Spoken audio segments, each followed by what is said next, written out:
Comedians always come on stage and they do these jokes about give back the land. Comedians love those jokes. White people, you need to give back the land. They love those land jokes. I never tell those give back the land jokes. I just feel like there's only one place in South Africa where white people have to give back the land, and that's in Kimberley. Because in Kimberley, white people took so much land, they left a hole.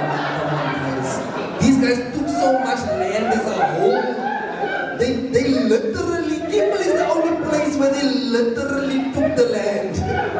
Everywhere else, like, yeah, but the land's right there. Yeah, but they took it, it's right there, I can see it. But in Kimberley, like, you